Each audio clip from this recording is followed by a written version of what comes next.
What is up, everybody? It is Ollie and Frank, and we are here for yet another episode of Rig for Dirt.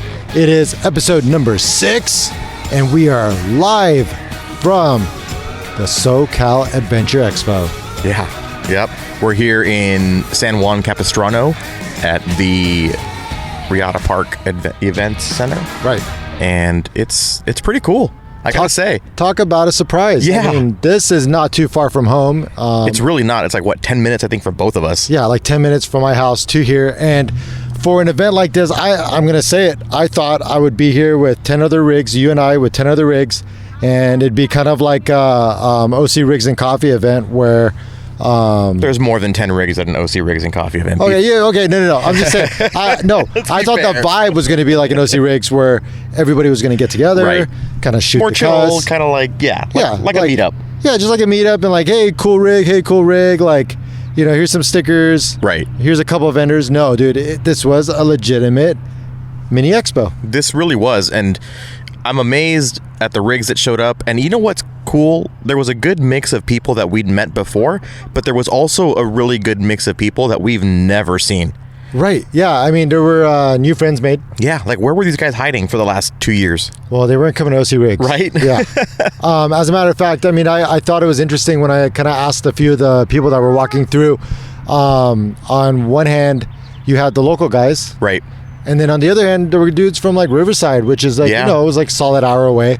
So people actually came out to this. Like, it's funny when it's something so close to home, you don't see it as a destination locale. You almost take it for granted. Totally right? for granted, yeah. Absolutely. So whenever you hear something's like local, you're like, okay, small time, whatever. But no, this SoCal Adventure Expo was pretty legit. Yeah, so SFO, Super Fun Outdoors, put on this expo, and I felt like the lead up to it was kind of a slow burn. Like, it wasn't really blowing up and it wasn't a big deal, but the last week it just went crazy. Dude, and I heard about this on Facebook. Yeah, it just went nuts. And the cool thing is, like you said, it's a mini expo. It's right here in our backyard. It pulled a lot of people.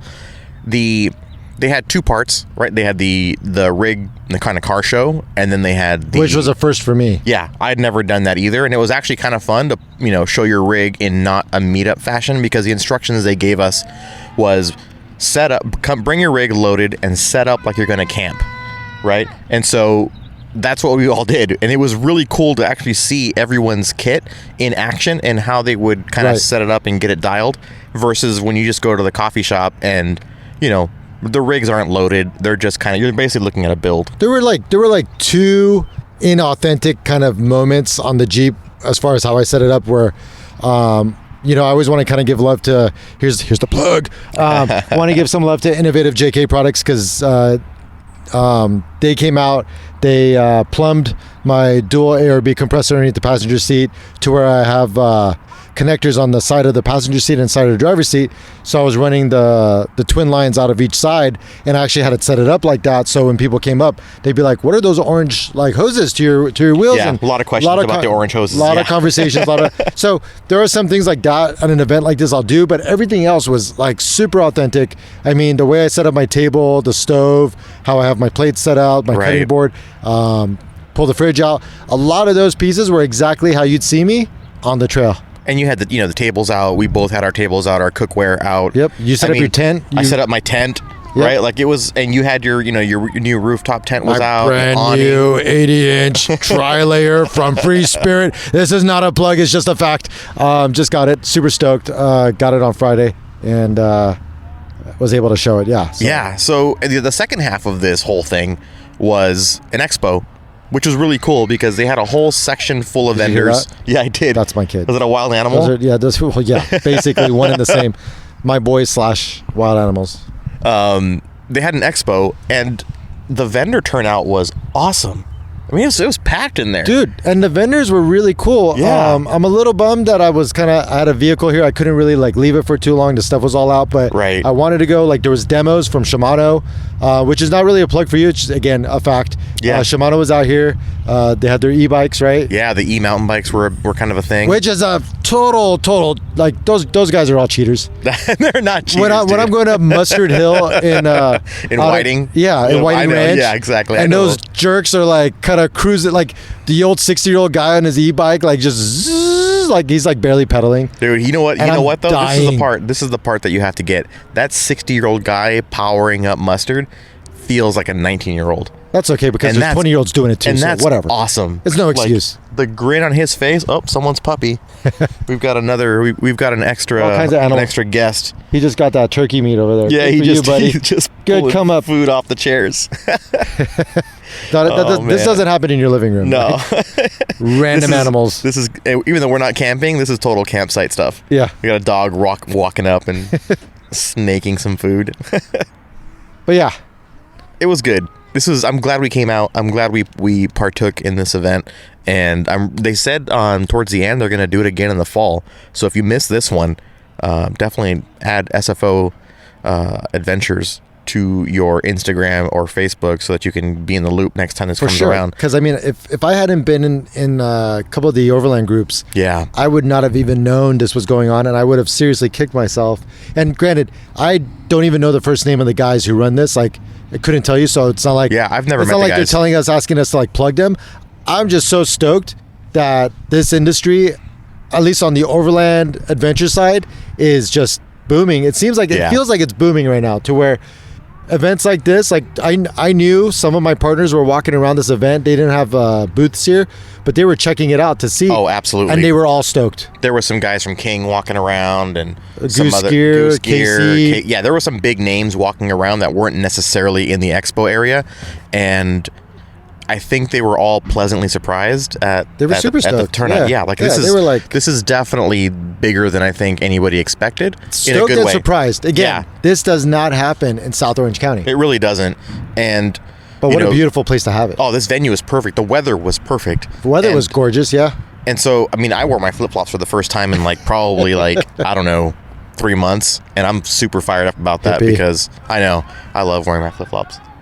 So, I don't know if you guys heard that. The show's over. The show is officially over.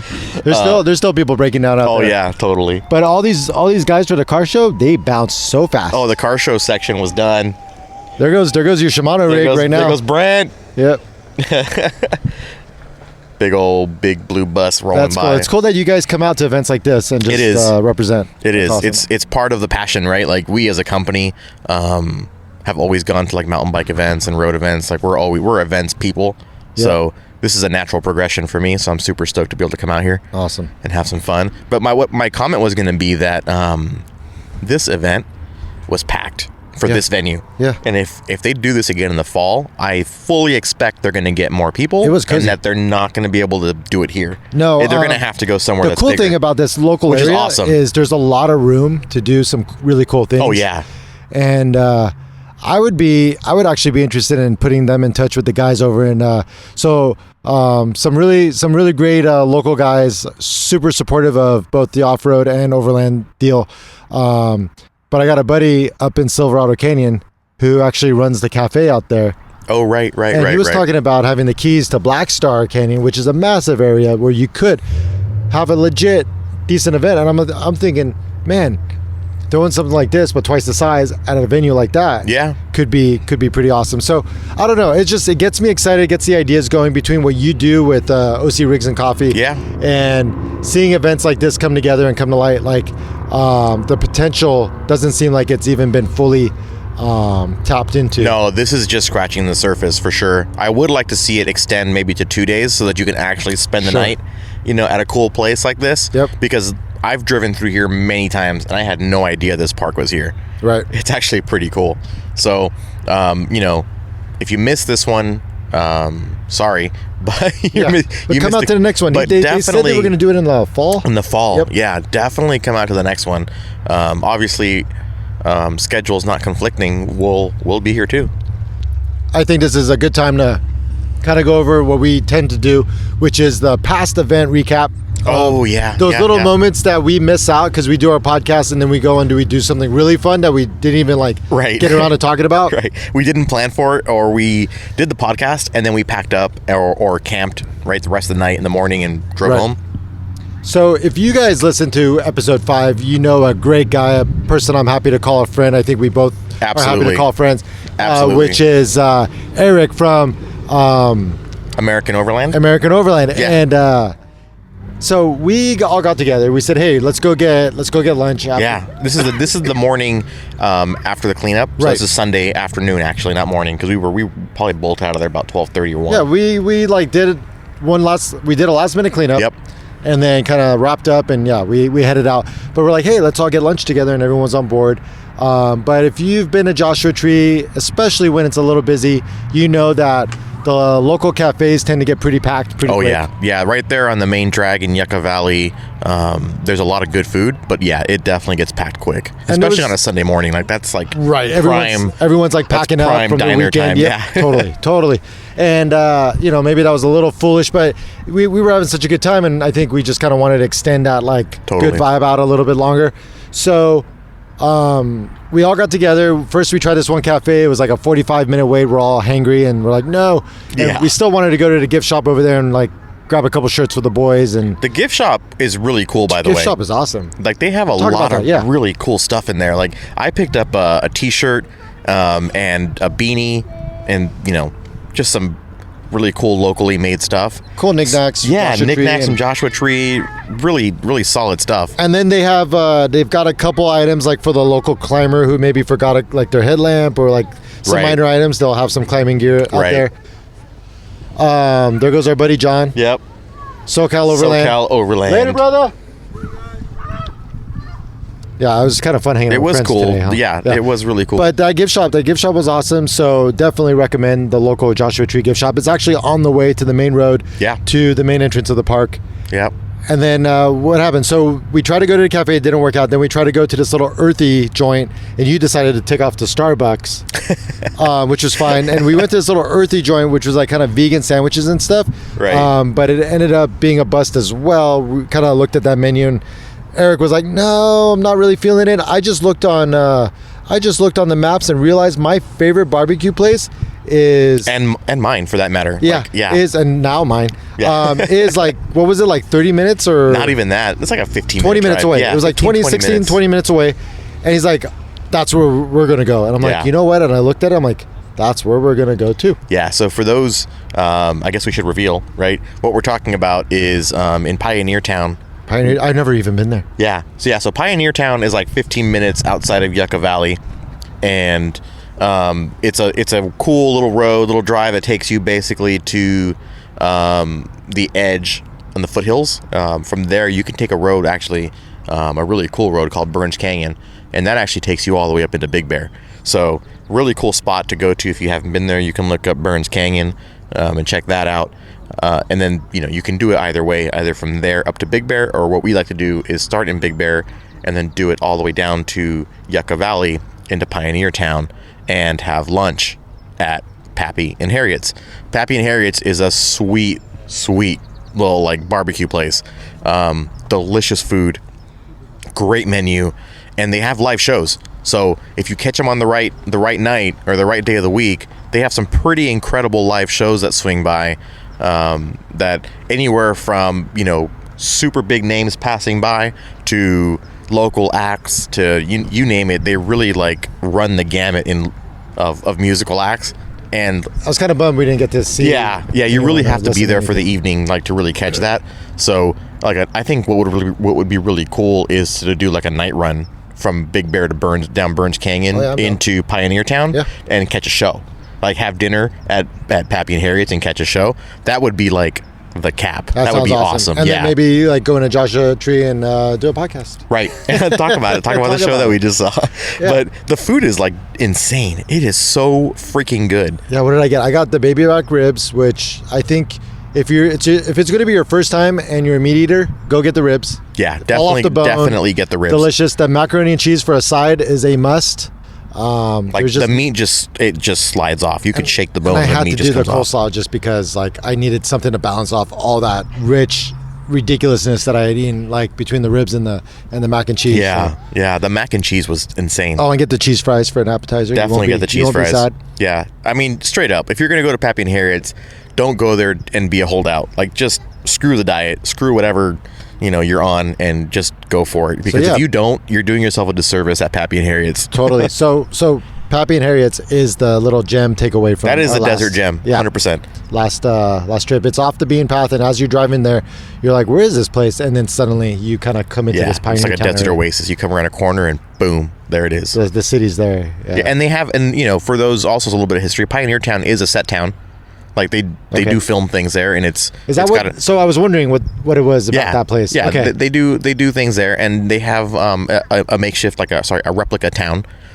So it's pretty cool, like just to go in there and hang out and that do would be cool to go around. check out. Yeah, itself. Yeah, it's definitely a pretty cool spot. So definitely glad you went. Glad you got to experience it. Yeah, for sure. I've been there a couple times, and it never ever disappoints.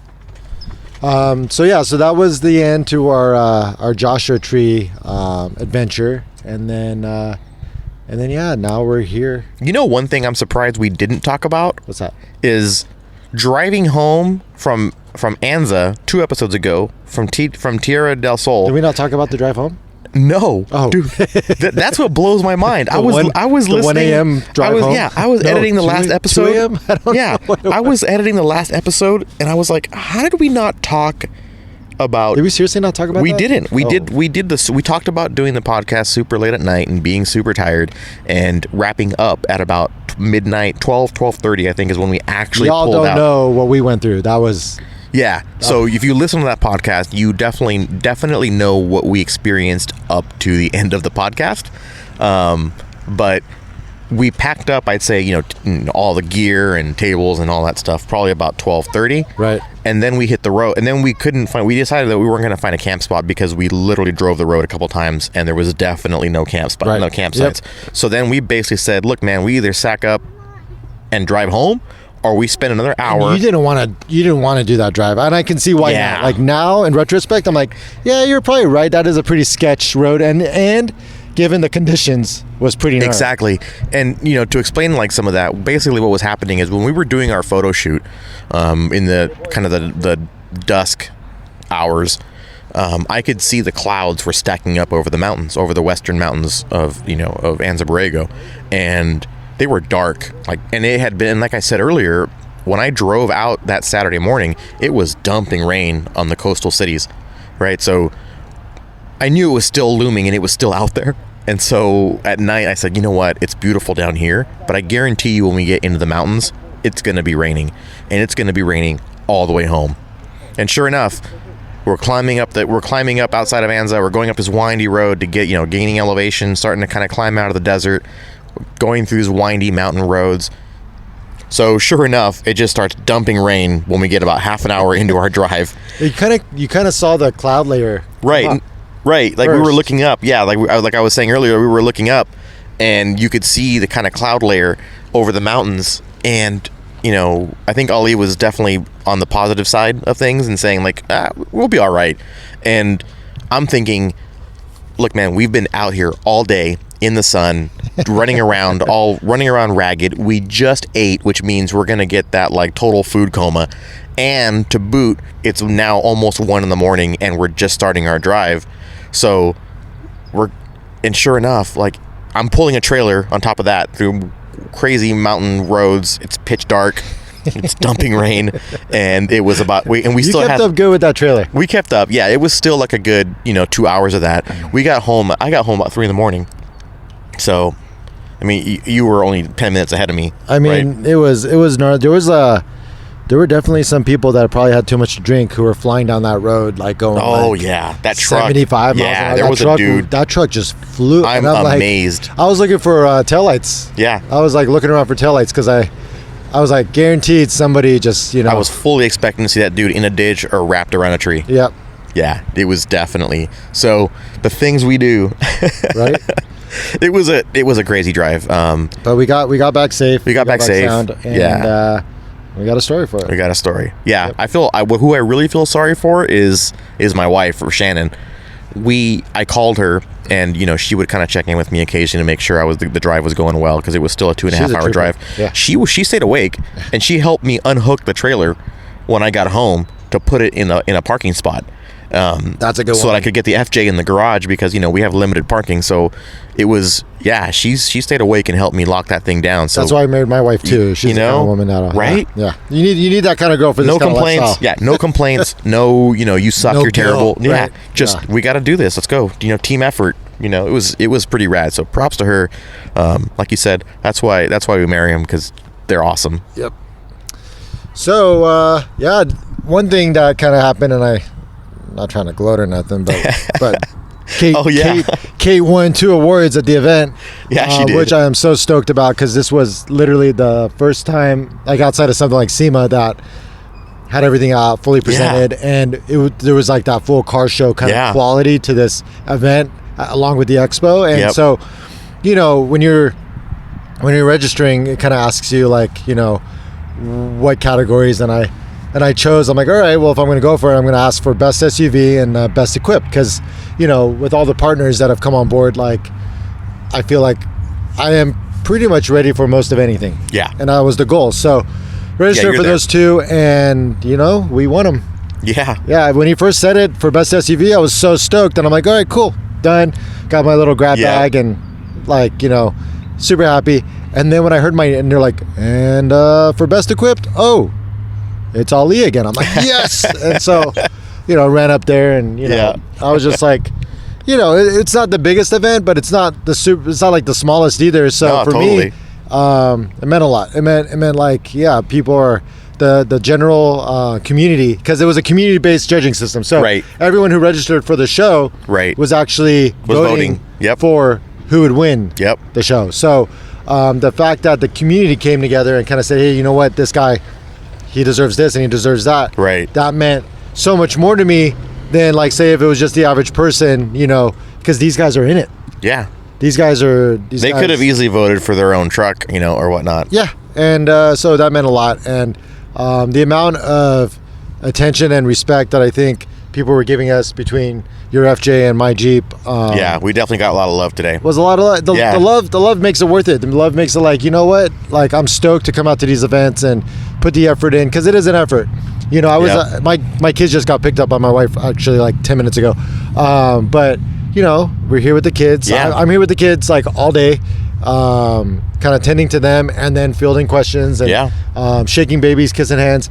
It's a lot of work. Yeah. But I'm stoked. I'm stoked to do it. I'm stoked to meet people. I'm stoked to have people come up to me and say, hey, your rig inspired me, or, this thing that you did, why did you choose this? And like, you tell them and they're like, oh, that makes perfect sense. I'm going to go do it too. I was really impressed by the number of genuine interest and genuine questions. Like, people were flocking. We had a cool setup, not going to lie. Like, we had the awnings out, we had tables out, we had like the doors open. Everything was very inviting, right? And so, and of course, Kate the Jeep, she attracts attention, right? Like, definitely a standout. So people were like flocking around here, and they were hanging out too. Like, they were definitely like lingering and having conversations and asking tons of questions. It was fun. I really enjoyed it. Something I did at SEMA, which I brought back today, and I posted on Instagram. So if you go check out my Instagram feed, you'll see a bunch of pictures with me and a few people. Is when people come by, at least 4 to 5 groups, I'll grab them and just do pictures with them, just to show, like, these guys care. They cared enough to come and hang out with me. It's the people that spend a lot of time with me that I'm like, you know what, let's take a picture. And I had a few groups that came through, and it was just so cool to have them, interact with them and meet them. It's humbling, and it's not something I necessarily knew I was signing up for, but it's something I'm so glad I did. This aspect of it, at least, it takes a lot of effort, but the payoff's huge, in my opinion. Yeah, absolutely. It was also pretty cool to see how many people recognized the Jeep and you from the videos from Trail funny. Recon. They heard my voice. They're like, I heard, recognize your voice. I'm like, that bassy, like baritone, like. Yeah, not a lot of trouble. Me up. He's like, voice. Oh, I recognize your voice. Yeah, I was like, I'm surprised you understood what I was saying. How many times did you watch that video, bro?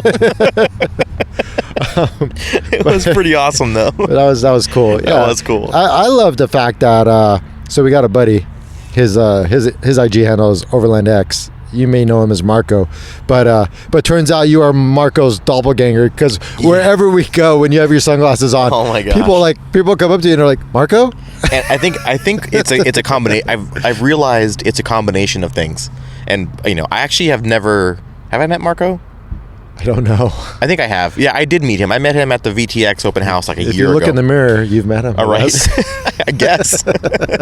So here's the funny thing, right? Like, I realize it's a combination of things. One, we're both brown. Obvious, right? Two, white beards. The beard is a huge part of it. And then when I wear the hat and the sunglasses, right, that really kind of masks, I guess you could say, the identifying features between the difference between us. So I think I need to do one of two things. I either need to shave my beard or stop wearing hats. No sunglasses. And or just give up sunglasses. And I'm definitely not going to give up sunglasses. But I can probably give up the beard or give up hats. I haven't decided which yet. Or you know what? I can just keep on being Marco's doppelganger and just get okay with it. You're going to have to start learning how to make some fish tacos and your own coleslaw and all kinds of stuff. I can tell you what I'm not giving up, and that's red meat. Right. Sorry, Meat-eating Marco. Yeah, sorry, Marco. That's funny. Yeah, once you start cooking, I'll actually start calling you Marco. But for now, hot dogs ain't going to cut it, buddy. Yeah, no, the funniest part was when I was talk standing... about the hot dogs, actually. Oh, I will in a second. Yeah. The funniest part was when I was standing next to Brad. When we were in Tierra del Sol. Oh, look, it's Brad with a Hispanic guy. It must be my Marco. God, everyone that walked up, so stupid. I had to actually walk away from Brad because I got tired of people calling me Marco. But everyone, they were like, "Oh, Brad, I watch all your videos. You're the best. Oh my gosh. Oh, Marco's here too." And I was like, "Oh, geez, no, I'm not. He's not." I'm not Marco. Honestly, you guys don't look that much alike, but... You know what I'm saying? Yeah. The dude's probably got 10 or 15 years on me to boot. Like, we're definitely not the same guy. But you guys are both awesome, and you're both brown, so... Oh, yeah, I'm not knocking on him for sure. No. Marco's rad. All right, so on the Marco topic, he does cooking. Right. You did cooking today, but you cooked on something really cool. And it's not something that anybody gave you. You bought it. I bought it, yeah. A year ago, I guess. It's like, it's been like probably 7 or 8 months. This was the first time you opened it. Yeah, I opened it today. So what was it? What's it called? It's called a BioLite. A BioLite. Yeah. That's the thing I've seen at like REI going, ooh, I really think I want to buy that, but it makes I can't you feel justify it. It makes you feel extra granola-y. Super granola. Right? No offense to you granola guys. No offense. I love granola. But it makes you feel like, oh, is this a gateway to Birkenstocks? Like... So break it down. Okay. It's a cool thing. Okay, so for those who are not aware, a BioLite is actually a really cool concept. It's this burner essentially, right? It's a little oven kind of thing, and you drop your fuel in there, which in this case can be anything from like pellets, little wood pellets like you see in a smoker, to any just sticks you find around your campsite. And you drop these things in, they start to burn, and then that powers a battery that then powers a fan. So it's this really cool kind of closed loop of fueling of energy, and the fan makes the fire ultra efficient.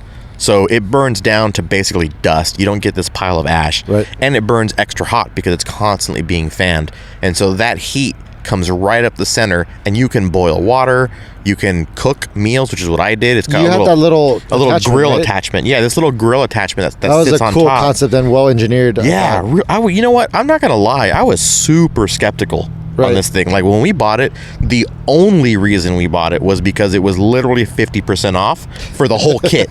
like the bio little stove. Yeah. Hey man. What's that? We're gonna go to a house nearby here and go party. Oh, really? Right on. Nice. Yeah. Yeah, hit up Phil. We're all gonna go there. Okay. Right on, brother. Sounds good. See ya. Thanks for the t-shirts. Thank you. That's the guys from Hoppy Trails. They're offering us to go to an after party at this dude's house down the street. So we may hit him up. I don't know. We may not. But Hoppy Trails makes really good beer, so I'm kind of feeling We're like all we about should. to go get toasted. Yeah. But anyways, so this thing, like, it generates a ton of heat. You just keep throwing little sticks in there and, pieces of wood, and it just keeps burning. So it's a really efficient way to cook. Did it come with those smoker pellets? No, I bought those just to experiment. Okay. Yeah. So like I said, the only reason we bought it is because the whole kit, not just a little burner unit, but it came with a French press and the attachment for the water, and it came with the grill, which are all separate attachments. So it was this big bundle set that was literally 50% off. That's pretty cool. And Shannon and I were like, let's try it at 50% off. You really can't lose. I mean, so I sell it on Craigslist if it sucks, and some granola person will buy it, right? So, it's been sitting in this box because I've had these fuel canisters for my, my little jet boil. Right. So, it's just, I haven't really needed it. Because you use your jet boil. Yeah, I use my jet boil almost for everything because I just like traveling light, and I'm not a real picky eater. Like, that's just me. So I decided that because I'm going to be out here all day and I'm close to home, and my wife was supposed to come at noon to bring lunch. She never showed up. Yeah. Yeah, my wife actually ditched me too. I'm like, thanks for seeing me win awards that I've never won before. So way to miss it. So I was like, I have a backup, is what my point, right? Yeah. Like I have I can say, hey, Shannon, so this thing sucks and the food sucks. Can you stop at In-N-Out on your way here? I actually thought that's what we were gonna have for lunch, and that's what I thought too. I kind of blew straight through lunch. I'm starving. I know. I'm so hungry. I might have to go do In-N-Out on the way home. Yeah, that's where I'm stopping. Yeah, we're not doing that after party. We're doing In-N-Out. That sounds way better right now. Let's do that. We'll talk about it. Happy trails, but. No offense, guys. I got 2 kids and a tired wife at home. Out in the sun all day. Get some In-N-Out. In-N-Out sounds really good right now. I need to soak my entire body in water for like 30 minutes to. Oh, yeah. That sounded like a total girl, but whatever. It really does. But I'm okay with that because that's exactly what I need. I've been on my feet all day long. Don't judge me. Oh, so what's weird is like we said earlier, this is my first day wearing flip flops in 3 or 4 months. My feet are killing me, dude. I have lost the ability to wear these things, which really makes me sad. I want to. It takes a little while to ramp up. It does. It makes me sad. Like I'm craving a padded sole right now. Hey, dude, check this guy go by. Let's see. The guy that's rolling through right now. It's a full overland bus. Oh yeah. These guys I think won, right? They won an award. Here, listen. What did he win? Best home build. Oh, he won best home build? Yeah.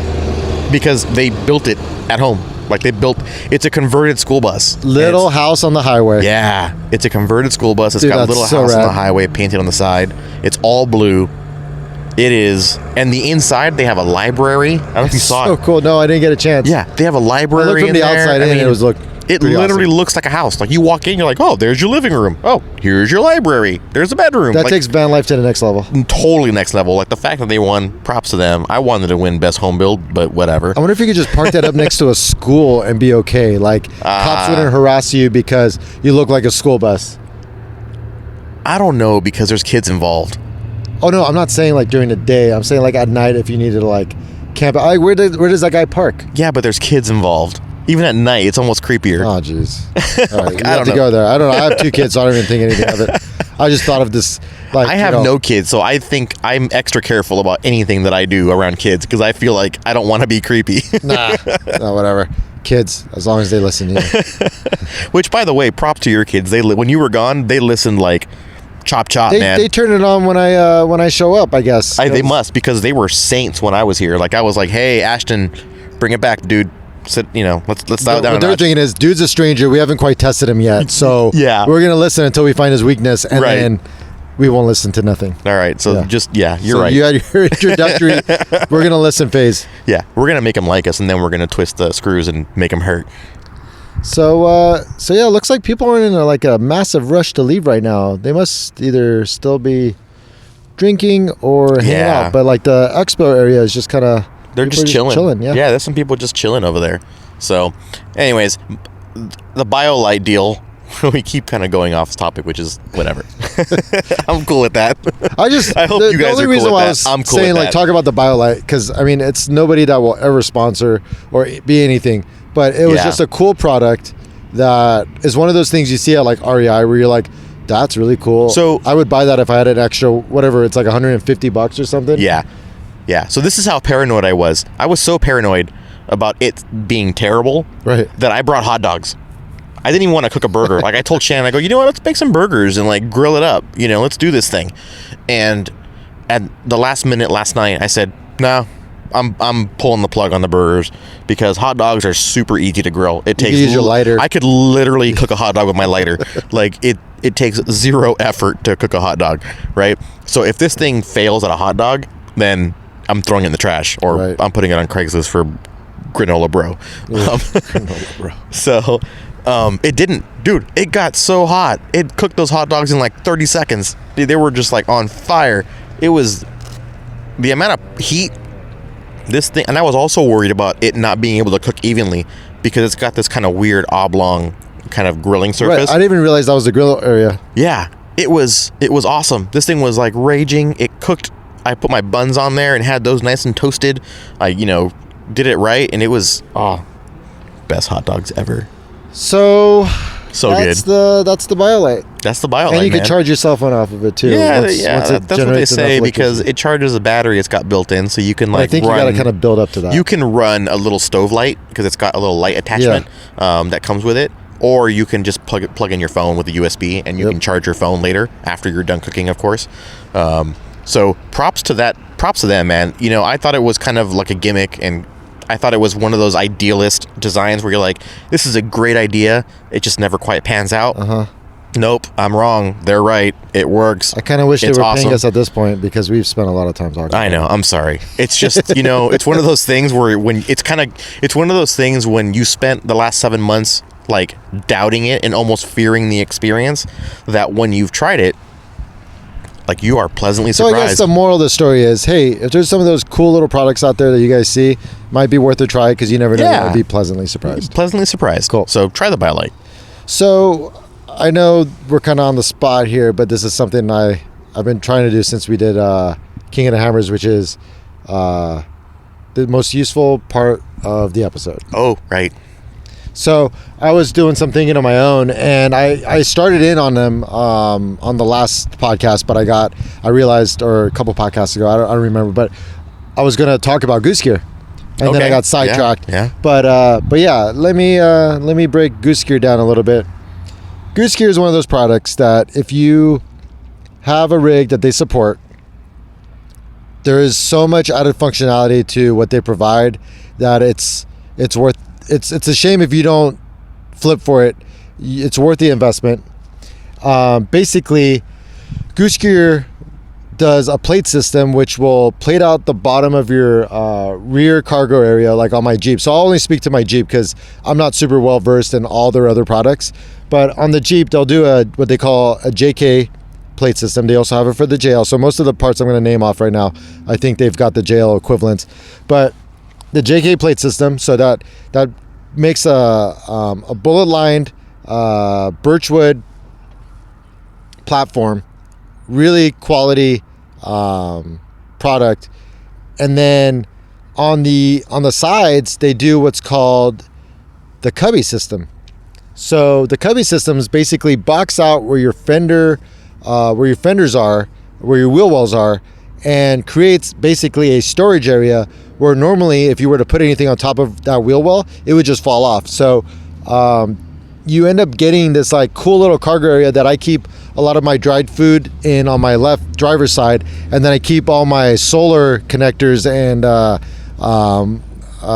voltage controller on the right side. And these are things that I don't need to get to all the time, but when I'm setting up camp, I definitely go into the solar part, and I figure for emergencies, if I really needed dried chicken, well, I've got the dried chicken on the left side, and it keeps it nice and stored away cool. And yeah, so stoked on the cubby system. And then I also have their Camp Kitchen 2.3, which is a boxed out slide area for my fridge. So it's a dual slide. The top slides for my 42 liter Snowmaster fridge, and then the bottom is where I keep.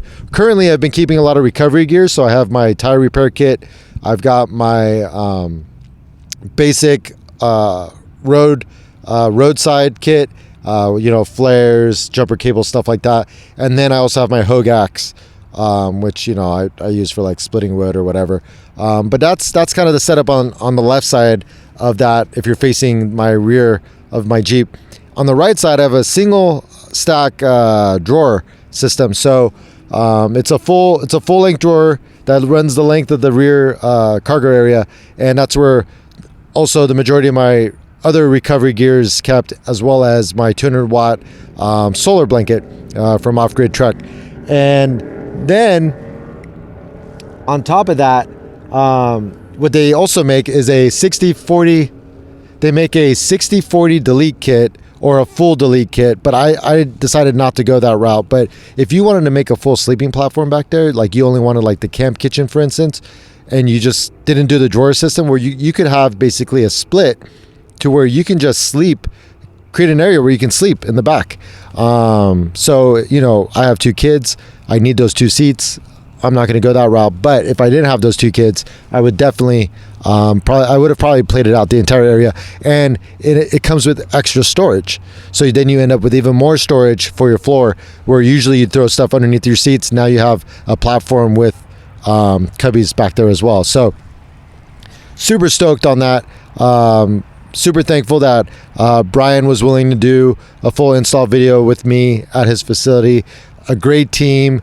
Got to meet the designer Justin today, who designed that whole system in the back. Yeah, I mean, nothing but good things to say about those guys, and the quality that they have is second to none. Absolutely. I think that's probably one of the coolest things, is that their fit and finish is like top notch. It's pretty awesome. You know, I'm watching them actually right now develop the same system for the FJ Cruiser. Oh, that's right. Did he come by today and talk to you about that? Yeah. So I was talking to him today, and it was pretty cool. You know, he was telling me all about it, and one of the things that's a priority for me, that would definitely be a decision maker for pulling the trigger on something like that, is, you know, how easy is it to go from platform back to stock FJ? Oh, yep. Right, because they have the part that goes in the cargo area, but then they have a part that's basically a seat delete. Right. And so I asked him, I go, it's a critical piece for me because my dog rides in the back seat. Right. And we take the dog into a lot of places. Oh, like how easy it would be to swap it in and out. Right. To go from like platform back to full seat. So for me, a major priority was definitely the ability to, you know, add and remove the seat for the dog, and for other things too. I mean, you know, family comes over or whatnot, I need the seat when I'm not doing a trip, because this is your daily driver. Yeah, it's my daily driver. So you know, thankfully, as Brian was explaining, I'm not going to throw them under the bus, right? But they've learned from their mistakes.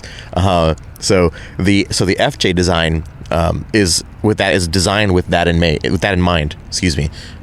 So it's super easy. Is that what he said? Yeah. No kidding. Yeah, he verbatim. He said it was designed with that in mind to make it super easy to go from the stock configuration of having your seats, having, you know, the split bench, to going back to putting in the goose system and having that full platform all the way up to the driver's seat, and then, you know, back and forth. So he said it was probably like a 10-minute change. Well, switch dude, out. Brian, he's the owner. He's the kind of guy that thinks. Oh, totally. Like, he's not just a guy They're who meticulous. Had an engineer and he had this other dude that did all this stuff and he kind of marketed it. Totally. No, he's the guy kind of behind it. I mean, their family history is in cabinetry. Oh, okay. And he took a lot of that experience that he do on the commercial side of things for either high-end homes, buildings, what have you. And he said, you know what, let's apply this to vehicles. Right. Because a lot of it is the same. When people build these drawers and sliders and all these different, you know, slides and shelves and cutting boards and cabinet, like, you're basically building cabinetry. Like, that's really what you're doing. Yeah, just for the rear of your vehicle. Yeah, it's just mounted here instead of a wall. A lot of companies, they'll create slides or drawers that just mount to the base area of, like, you know, the Jeep on the floor. They'll find mounting points for that. What I like about the way he thought it through is that plate area. So if I was to take out my drawer and the camp kitchen, you're talking about 8 bolts that hold that in. Yeah. I take those eight bolts off, I've got a full platform. So you know, he thought it through. He realized, okay, sometimes you're going to want a drawer, sometimes you may not want a drawer. Right. Don't make it so difficult to change it out, you know, that you kind of pigeonhole somebody into just one setup. Exactly. And his whole style is this modular story, which I love, and that's why it was one of the first calls I made after KC when I was first starting my project. Was I reached out to Goose Gear and I kind of said, hey, here's what I'm doing, here's what I'm working on. He called up my buddy Matt over at 511 just to vet me, because he doesn't really do this for anyone. Sure. He vetted me, and then we had a very long conversation, a very frank conversation, and he laid it out for me. He's like, look, man, a lot of people want me to work with them or do something. Right. Nobody comes through. I'm like, dude, don't worry, I got you. Yeah. And we did a full install. It's probably one of the best installs that we ended up filming on this Jeep. And he had a full start from start to finish for each component of how to install each of his products. And it's funny, I had a couple guys come to me who ended up buying parts of his system, saying they bought it based off of the video, and it was so easy to install. They used our video to install it on their own. And that's the kind of stuff that I'm stoked on, that I'm glad could kind of give back to the community. And what I hope we could all do, and it seems like, overlanding in general, this is kind of what we do. We share a lot of information.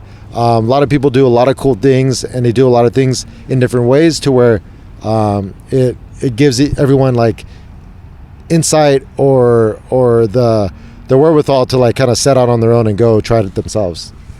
Yeah, absolutely. And that's, it's through talking to Brian, and, I've known about Goose Gear for a while, right? I think anyone who's been in this for a while knows kind of the big players, right? And I think Goose Gear is definitely one that's well known.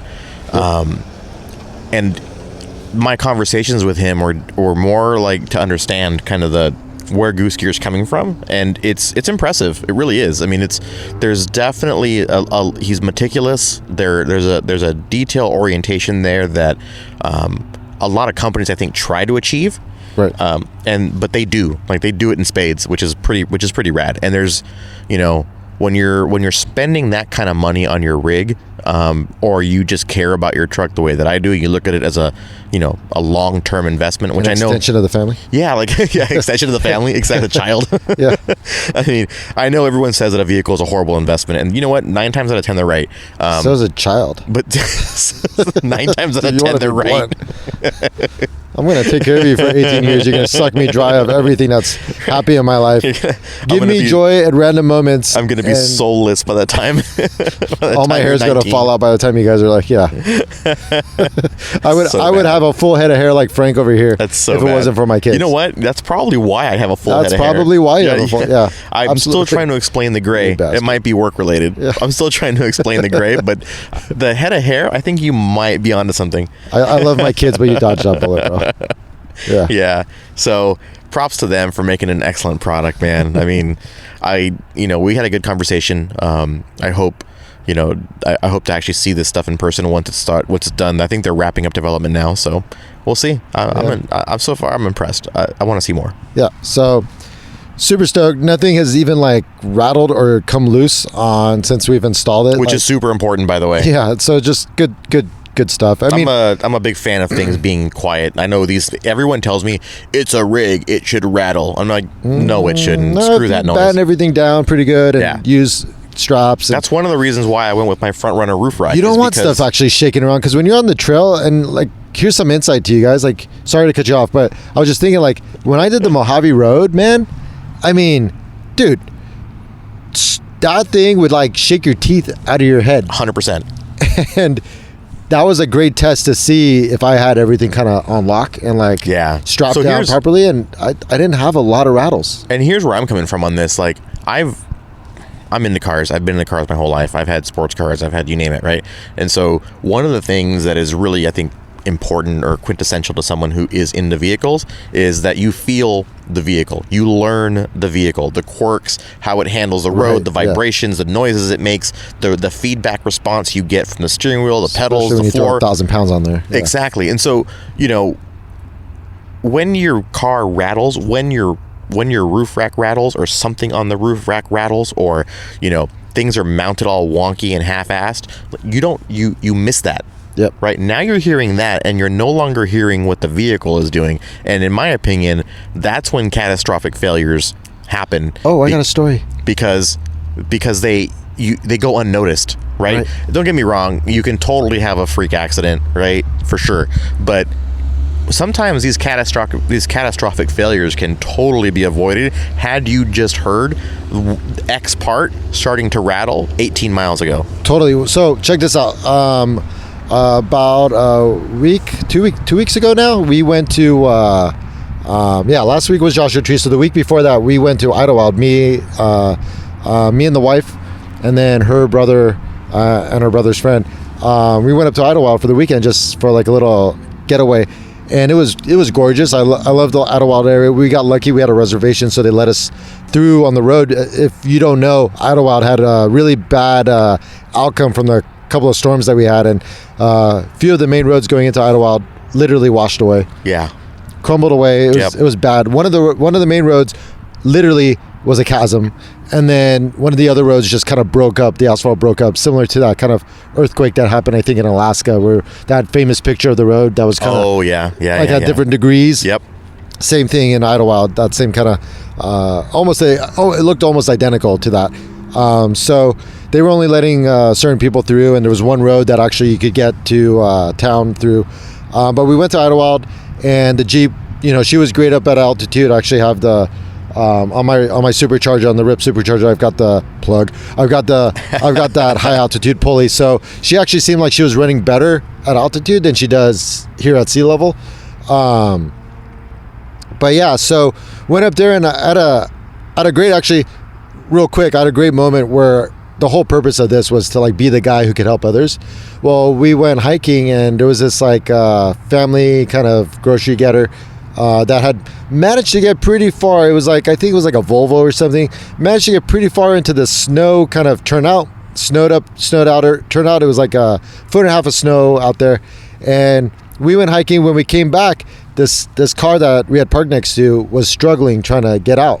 They were just spinning their wheels, and mud was flying everywhere. And I'm like, hey guy, stop, I got you. Grabbed my shovel, dug a whole path in front of his vehicle on both sides of his tires, and it was like nothing. He pulled out and he went on his way. And it made me feel good that instead of being the victim that I used to be, to be able to be the guy to help the victim out. Full circle. You were the rescuer in the Jeep. Yeah, and their situation wasn't that dire. They would have eventually gotten out some way somehow. But still, man, high you're traffic in that road. position now. Yeah, but I'm in that position now, and that's like, yeah, brother. Congratulations, man. Thanks, dude. Thank you so much. No worries. Yeah, great event. We're so stoked. We're doing our episode number 6 of our podcast right now, and we're talking about you guys. Yeah. Send it over to me. You got it. I'll repost it. All right. Thanks, brother. Take it easy. See ya. Catch you on the next one. Rip. That was the event organizer. That's awesome. I believe his name was Phil. I want to say Phil. Phil. It was Phil. Okay, Yeah, cool. I'm yeah, glad. it's Phil. I'm glad I remember that. Yeah. Really good time. But so, anyways, yeah, I was able to help out, and going back to the original piece where it's like catastrophic failure. So we had this great weekend, cruising around, going through a lot of windy roads, and it kind of sends a little chill down my spine because of that road that we went on. Yeah. That weekend before. Oh yeah. Coming out of Anza-Borrego. So I've always noticed there was a little tiny chatter coming from above, and I thought it was my straps on my tent. Oh, for the tent. Yeah. Well, it turns out I've been slowly losing bolts and nuts from my mounting hardware on the tent, because we ended up. It comes with lock nuts, right? We ended up going with lock washers and like those compression washers. Compression ones, yeah. And regular nuts. Oh, so you didn't use the nylock? I didn't use that. So that, yeah, exactly right. I didn't use the nylocks. I used these. I used a combination of the compression washers. The compression washers and regular nuts. Well, bad idea. Yeah. It was super bad idea. Super bad idea. I would have told you that. Well, I mean, it's been great for 6 months. Yeah, but 6 months. And it goes to show. So, pro tip: every month or so, or at the minimum after every trip, or at the maximum after every trip. Oh yeah, dude, go through your 100%. Major pieces. Go kind of 100% bolt check. Do a bolt check. Go grab your ratchets and just kind of hit everything and just kind of test it out. Get your Allen wrench out if you guys got body armor, and just go through it, because I do it when I'm washing my truck, because you're already like up close and you're already going over everything. Yep. And I just kind of I check it with my hands and see if things wiggle and wobble and whatnot. But just hit things. You should, and I'm not trying to get preachy here, but you should, at this point in the game, if you've been doing this for more than 6 months to a year, you should know. Fuck. You know what? I take that back. if you're going to go out into the middle of nowhere, you should know the bolt sizes on your truck. Well, I have a toolkit that has everything. That's my point. Which is really, right? really That's my lucky. point. Yeah. My point is that you should, like, for example, on my Toyota, I know for a fact that everything breaks down with 5 size sockets. Right. Like, and that's what you carry, right? Exactly. Yep. And I carry more because I go with other people and I like to be helpful, but you should know the bolt sizes on your vehicle and have that on you. Without a doubt. All the time. Because, had you found this on the trail and not had the tools, you'd be hosed, man. Right. I mean, somebody eventually would, because we don't go alone, thankfully. But, you don't want this stuff happening on the trail. Well, and if it is, you want to be able to fix it. I mean, coming back down from Idlewild, I started hearing the rattle get worse. Yeah. And I'm like, wait, it shouldn't be increasing if it's like the straps. And so we pulled over and it was being held on by one mount. Oh, buddy. And I had a couple studs that were sticking out. We're kind of holding it on the other corner, but everything else was just off. Yeah. And, I didn't lose my shit, but at the same time, I'm like, it was one of those moments where you kind of just kick yourself. You're like, right. Should have known better, should have gone through everything a lot earlier. Yep. Took it for granted. Things were working, so you just kind of get busy. You forget. You keep going on these trips one after another, and Yep. lesson learned. So I was able to, and I had extra bolts, or extra nuts. That's great. And I had extra washers. See, smart man. So it wasn't a big deal, but it was definitely a wake up call. And as a matter of fact, now I've kind of decided I'm going to go with I got that new tent. So Right. I sold the original one, the 80 inch, and I got another 80 inch, but it's got that tri-layer, which I Right. love. But I decided to go with 4 ratchet straps Oh, really? in each corner, because you know what? I'm going to go on some That's a new gnarlier one on me. stuff where I'm not going to want to have the tent, and I want to be able to get it off quick. But, And ratchet straps will hold it? 800 pounds each. Huh. I got 4. That thing's not going anywhere. Yeah, that's a new one on me. I've never heard that Yeah, method. and it's a quick way. And the way I did it was, I've got enough spooled up that it's fully on. And I would not recommend keeping the same set of straps probably for more than like 6 months or so, because they will get weathered and they will get You don't want out. them getting brittle, for sure. Right. You don't want the nylon getting So brittle. I've already got the plan to, like, this is just going to be what I do. I'll swap them out. Yeah. Until I can come up with like a quick disconnect. Yeah. Which is what I'd like to work on. All right. And I'll probably talk to John about doing something. But for now, the ratchet straps to pull it off, pull it on real quick is kind of what I'm looking at doing. Thankfully, we're getting out of the bad season here in SoCal. Yeah. And then after this, we don't really get bad weather. So, being weathered is definitely going to be relative. For sure, yeah. So with what I'm doing, it's definitely something where you're going to want to, stay on top of, like I said. Yeah. I think the max, and probably that's like maybe too much, but it's 6 months on Yeah. these. Yeah, I agree. I mean, I definitely am curious about that. But I've tested it, and it's worked out really well. So, All right. yeah, we'll see what happens. All right. Yeah, Cool. it'll So be you know what? a new Your test. story reminded me of another thing we didn't talk about when What's we were that? at the Joshua Tree cleanup. Is I got to use my recovery gear. Oh, that's right. You did a recovery. Good That for was you. the first time, actually ever, that I got to pull somebody out of the mud. They were in deep. So we were on this dry lake bed, and it had not been dry. We had gotten so much rain that it was definitely still sections that were basically a giant mud pit. That's right. A lot of people got dirty. And this Subi was up to the frame rails. I mean, he was in there good, and I got to use my my kinetic rope. Which Nice, was, I saw like, that. like a giant rubber band. That was awesome. Yeah, trucky. It worked really well. It did. I backed up. 2 pulls, I think. 2 pulls. I probably could have done it at 1, but it was my first time, so I didn't want to go super hard. A little sketchy, right? Yeah, Like it you feels kinda- like you shouldn't be getting momentum. Like you're gonna seriously, it's catastrophic. Rip his totally bumper off, or yeah. But I mean, that's the point, right? You go into approved and decent, really, approved attachment points, right? You get the proper, and I had my soft shackles and the whole 9 yards, and yeah, I mean, it was easy. He just those things work. I was impressed. Yep. I did get a pro tip today from someone who saw me do it, who said that I should look into the lifespan of those ropes, Right. Because he's got a ton of experience with them, and actually from on the military side, and they have a very limited life. So I do need to look into that, because I think he said the ones they use in the military, they only have 5 pulls in them.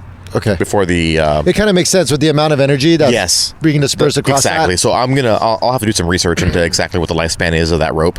But regardless, from a idea to execution, it was impressive. So, you know, I was stoked. I was like giddy. I was super happy. Good job, dude. I mean, we are representatives of the industry out there. Right. We need to always be ready. Yeah, and I'm glad. I know somebody would have pulled me out if they had the opportunity. So it always feels good to help somebody out in need. So, I say it's time to pay the bills. You want to get to In-N-Out is what's happening. Well, no, actually, my wife just texted me and said she's got like spinach tortellini and Alfredo. I'm like, that sounds delicious. She goes, I got Moscow mules too. I'm like, okay, I am on my way. 20 minutes. So real quick before we wrap it up, real quick, I want to say one thing because I researched it. Or you know how we talked about art installations in the desert and rocks, right? So I posted it on Instagram, and then we had this rad conversation. But then I found this other art installation. You know Toto? They sing the song Africa. No. Really? No. Okay. For those of you listening that are maybe older, or can you sing it for us? Yeah, no. You sure? No. It's definitely got a powerful chorus that I fully cannot. I'm sure I would recognize the song if you were able to belt out a couple of them. No, you're not gonna. Sorry, do it? I'm not that drunk. I tried. So, anyways, look it up. Google this. You guys have to. It's awesome.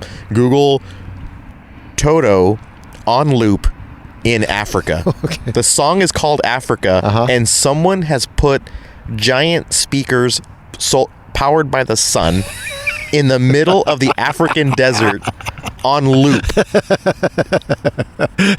Africa is on loop in Africa. Sorry, Africa is on loop in the African desert. It is. Oh, I love it. It is so epic. And normally I would the guy who stacks the rocks, and the dude with the mirror house, like my heroes. Good job, right? Okay, so you know my position on stacking rocks and the fact that it disrupts the environment. Nothing disrupts the environment more than loud music. But for some reason, the fact that it's in the middle of effing nowhere, I love it. Like it's so. We found what Frank likes. There's your contradiction. No rocks, but the song Africa on loop in the African desert works for him. Cool. So on that note, let's pay some bills. All right, so I've had a great support from MagnaFlow. Really? And they've taken a huge interest in what we're doing here. What? Yeah, great guys, and they're making their own push to be like, hey guys, we make exhaust systems that will let your rigs run better. We make vroom vroom stuff. Yeah, but it's still quiet, no drone. They're like, but people need to know. So I'm like, hey, I'm very anti-drone. Let me be that guy for you. And granted, I have massive drone because I decided I was going to go with their rock crawler exhaust system, which is a very loud in your face. I figured with the supercharger, having that flow. But they make all kinds of systems, and they've got one for you. I would definitely go on their website, check them out. They've got a great vehicle finder to match up your vehicle with an exhaust system, and boom, they will be hosting me for Easter Jeep Safari. So Kate is going to EJS with MagnaFlow. Awesome. I'm super stoked on that, and we will be working with them a little bit closer. All right. They've already shown interest in wanting to come on the podcast in a not in a really salesy way, but just in an educational kind of way. Okay. So I haven't heard a lot of information from any other. I'm really strong companies. against salesy ways. I'm gonna stand for the listener on this one for sure. And they have a lot of information about like exhaust systems and stuff. So I'm like, yeah, I haven't heard a lot about exhaust, especially on the Jeep side, or what the benefits could be, or like what the options are. So that's a good point, because in this world of overlanding and off-roading, people don't make a big hoopla about exhaust, do they? No. But it is definitely, it's just as important as any other vehicle, so why not? I'm interested to hear what he has to say. Absolutely. If it sucks, he already knows. He's like, Ollie, like my buddy over at MagnaFlow, he's like, Ollie, you know what? I don't want you to say you like it because you like it. Right. I want you to say you like it because you actually like it. Because you mean it. And then you're going to be authentic about it, because he doesn't care. Totally. Honestly, MagnaFlow is a massive company, and I'm not even on the radar, but I just happen to be so lucky through 511 that I got in touch with their main guy, Richard over there, and he's been nothing but supportive. He likes what we're doing with the podcast. He likes what we're doing on the rig. So Yeah, so we'll see. Good things coming from Magnaflow. Very cool. Of course, KC, we love them.